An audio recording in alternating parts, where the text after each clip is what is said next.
Hello students, आज आपण मॅथ्सचा subtraction हा टॉपिक बघणार आहोत. सिंपल सबट्रॅक्शन आपण सहज करतो, म्हणजे मोठ्या नंबरमधून छोटा नंबर आपण सहज वजा करू शकतो. पण तेच जर आपल्याला छोट्या नंबरमधून मोठा नंबर वजा करायचा म्हटलं की पटकन कळत नाही. चला तर मग बघूया आपण कसं करायचं ते. इथे आपल्याला एक नंबर दिला आहे 234 - 146.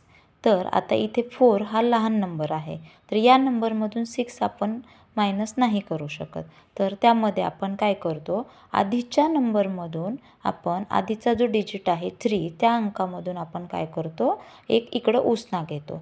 4ला आपण काय करतो 14. मग 14 - 6 किती येतं तर 8. मग इथं 3मधून 1 इकडं दिल्यानंतर इथं 2 रिमेन्स असतात. मग 2 रिमेन्स असतात म्हणजे 2 बाकी राहतात. मग परत 2मधून 4 आपण मायनस नाही करू शकत. मग आपण 2ला 12 करण्यासाठी 12 करण्यासाठी 2मधून आपण एक परत इकडं उसना घेतो. तर 12 - 4 किती झालं 8. मग इथे किती राहिलं, 2मधून 1 इकडं दिला तर इथं 1 राहतो. मग 1 - 1 किती झाला 0. सेकंड 865 - 687. जर आपल्याला 5मधून 7 जात नसेल तर आपण काय करतो, इथल्या अंकातून इकडं एक उसना घेतो. मग 6मधून आपण एक उसना इकडं दिला तर 5चं 15 झालं. मग 15 - 7 किती झालं 8. मग इथं 6मधून एक इकडं बॉरो केला होता म्हणून इथं 5 राहिले. तर आता 5मधून परत 8 जात नाहीत म्हणून आपण 5ला परत 15 केलं. 15 - 8 किती झालं 7. मग 8मधून 1 इकडं बॉरो केला होता त्यामुळे इथं 7. 7 - 6 किती आला 1. तसं हे सिंपल आहे. आता नेक्स्ट 408 म्हणजे 408 - 219. आता इथे 8मधून 9 जात नाहीत. मग 8मध्ये आपण काय करायला पाहिजे तर 8ला आपण 18 करायला पाहिजे. मग 18 करण्यासाठी आपण ह्या 0मधून 1 इकडं बॉरो केला. तर 18 - 9 किती आले 9. मग इथे 0 होता. मग 1 इकडे कसं काय दिला आपण, तर त्यासाठी आपण 4मधून 1 इथं बॉरो केला होता. तर 0चं 10 झालं. मग 10मधून 1 इकडे दिल्यानंतर इथं काय राहिलं 9 बाकी राहिले. तर 9 - 1 8. आणि ह्या 4मधून 1 0साठी बॉरो केला होता म्हणून इथं 4च्या ऐवजी इथं 3 बाकी राहिले. मग 3 - 2 1.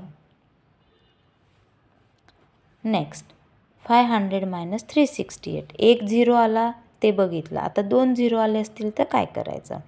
आता हा 0 आहे, ह्या 0मधून आपल्याला 8 मायनस नाही करता येत. तर आपण या 0मधून 1 इकडं बॉरो केला. तर या 0चा हा 10 झाला. 10 - 8 किती झाले 2. मग या 0मधून 1 इकडं दिला होता म्हणजे इथं 9 राहिले. मग इथून 1 आपण दिला म्हणजे नेमका कुठून दिला तर आपण इथं ह्या 5मधून 1 इथं घेतला, याला 10 केलं आणि या 10मधून 1 इकडं दिला त्यामुळे इथे राहिले 9. मग 9 - 6 किती झाले 3. आणि इथं 5मधून 1 इकडं बॉरो केला होता म्हणून इथं 4. 4 - 3 1. तसंच 5070 - 3899 हा नंबर सबट्रॅक्ट करायचा आहे. तर तो कसा करणार, परत 0मधून 9 जात नाहीत म्हणून या 7मधून इकडं 1 बॉरो केला तर या 0चा 10 होईल. 10 - 9 1. परत इथं 7मधून 1 इकडे दिल्यामुळे इथे 6 बाकी राहिले. तर 6मधून 9 लेस नाही होत म्हणून या 6ला आपण 16 करणार. मग ते 16 करण्यासाठी या 0मधून परत 1 इकडं बॉरो केला तर 16 - 9 7. मग ह्या 0ला आपण 10 कन्सिडर केलं. मग हे 10 करण्यासाठी आपण काय केलं तर या 5मधून इकडं 1 बॉरो केला. मग इथे 10 झाले आणि 10मधून 1 इथे दिल्यामुळं इथं किती राहिले 9 राहिले. तर 9 - 8 1. आणि इथं 5मधून 1 इथं बॉरो केला होता म्हणून 4 - 3 1. तर नेक्स्ट तसंच आहे 6060 - 2681. परत या 0ला आपण 10 कन्सिडर केलं. ते 10 कन्सिडर करण्यासाठी 6मधून 1 इकडे बॉरो केला आपण. मग 10 - 9 1. 6मधून 1 गेल्यामुळे इथं 5 राहिले. मग परत 5मधून 8 जात नाहीत तर आपण 5ला 15 कन्सिडर करतो आहे. मग ते 15 कन्सिडर करण्यासाठी आपण काय केलं, या 0मधून 1 इकडं दिला, या 0ला मग परत 10 कन्सिडर केलं, त्याला या 6मधून 1 इथं बॉरो केला, मग हा आपण इथं 10मधून 1 इकडे दिलेला, तर मग या 10ला आपण 1 बॉरो दिल्यामुळं इथं राहिले 9, 9 - 6 किती झाले 3, इथं राहिले 5, तर 5 - 2 3.